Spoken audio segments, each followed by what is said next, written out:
Atensyon mga SSS pensioners, narito na ang schedule crediting ng pensyon for January 2025.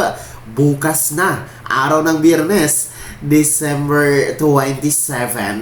Alamin natin kung may pagbabago ba sa halaga na matatanggap o kasama na nga ba ang second tranche 1,000 pesos pension increase bukas. Yan ang ating pag-uusapan dito sa video na ito. Hold up.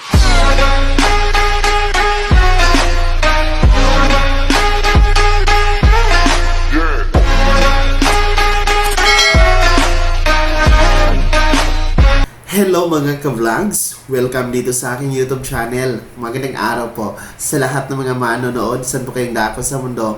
Kumusta mga ka-vlogs? Eto na po mga pensionado ni SSS sapagkat ang inyo pong January 2025 mas maaga kaysa inaasahan para sa mga pensionado ito. Dahil bukas na po yan makikredit sa inyong bank account. Araw ng Biyernes, December 27 bukas.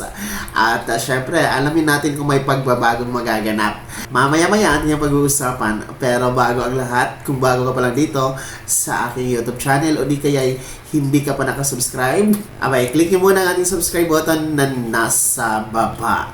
Well, bago natin ito sisimulan, nais ko lamang pong bumati ng belated Merry Christmas. O Merry Christmas pa rin, no? Dahil parang hanggang ngayon ay marami pa rin pong nagsiselebrate ng Kapaskuhan, di ba? So, kumusta naman po ang inyong selebrasyon ng nagdaang Noche Buena hanggang sa ngayon? At ano nga po ba ang inyong pinaggagawa noon, no? Ng mga nakaraang Noche Buena? Komento nyo po, i-share nyo po sa ating comment section na nasa baba.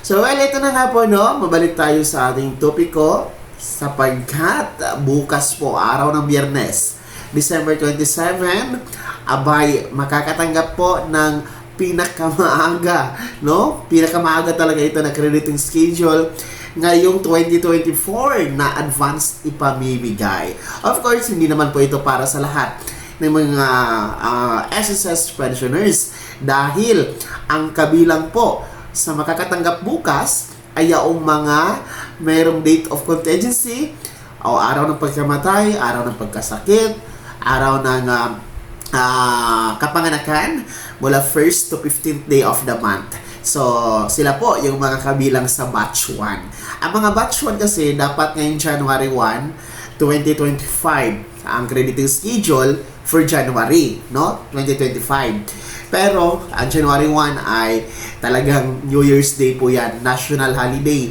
Wala pong pasok, no? Nationwide.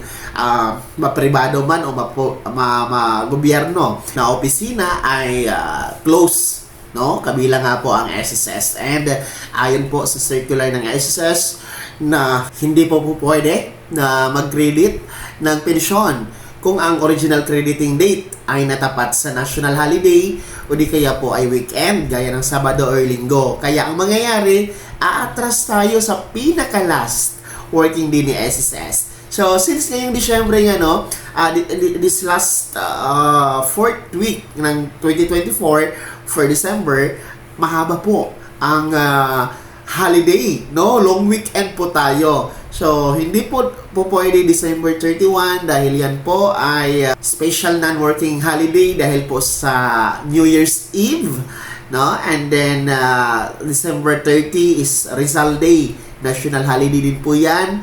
December 29 ay araw ng Linggo. December 28, araw ng Sabado. So, ang mangyayari, instead of January 1, bukas, December 27, 2024, araw ng Biyernes, ang crediting schedule para sa ating mga first batch. Uulitin ko, mga first batch lamang. Yung meron pong date of contingency mula 1st to 15th day of the month. Wow! Congratulations! Mas maaga niyo itong matatanggap. And of course, siguradong may handaan sa pagsalubog ng bagong taon. And of course, huwag kalimutan na magtabi sa inyong mga basic needs gaya ng maintenance ng gamot, vitamins, iba pang pangangailangan, ha? Huwag ubusin po sa paghahanda sa bagong taon. Magtira talaga sa ating mga pangangailangan, no? Para may maduko tayo sa time, no? Sa panahon na meron po tayong mga emergency. Para naman po sa mga nagtatanong kung may pagbabago ba sa halaga na inyong matatanggap, kasama na ba ang second tranche 1,000 pesos pension increase o meron bang dagdag sa matatanggap bukas?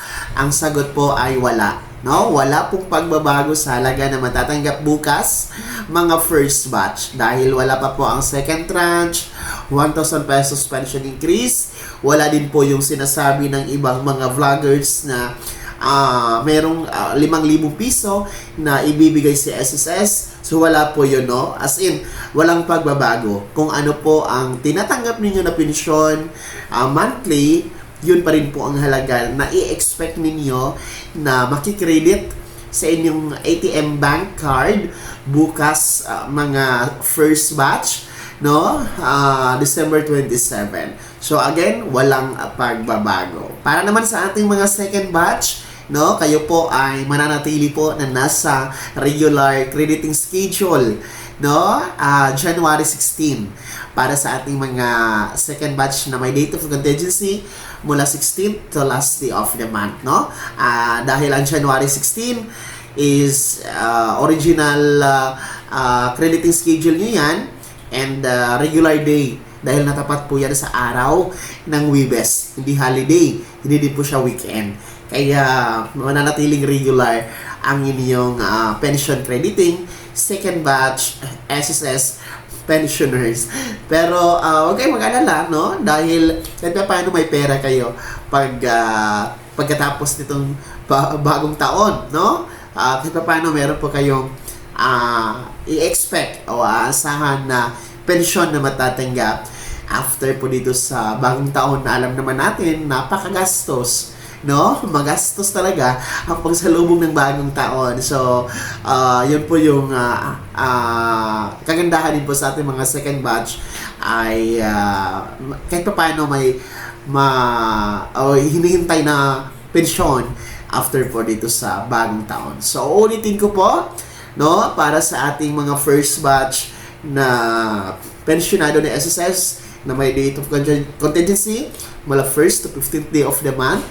Ayan ha, instead of January 1, 2025, nako po, bukas na, December 27, 2024, araw ng Biyernes, mas maaga kaysa inaasahan, pinakamaaga kaysa inaasahan, ang pension crediting ninyo para ito sa January, mga SSS first batch pensioners. And take note, ulitin ko din, wala po kayong i-expect na pagbabago sa halaga na inyong matatanggap. No? Wala pa po ang second tranche, wala pong ibang dagdag, kundi ang inyong pension monthly lang talaga. So, yun po ang i-expect ninyo na makikredit bukas. So, take note din po na ang pag-reflect po sa inyong ATM card ay hindi po sabay-sabay, hindi po pare-pareho. So, nakadepende po yan sa inyong bangko.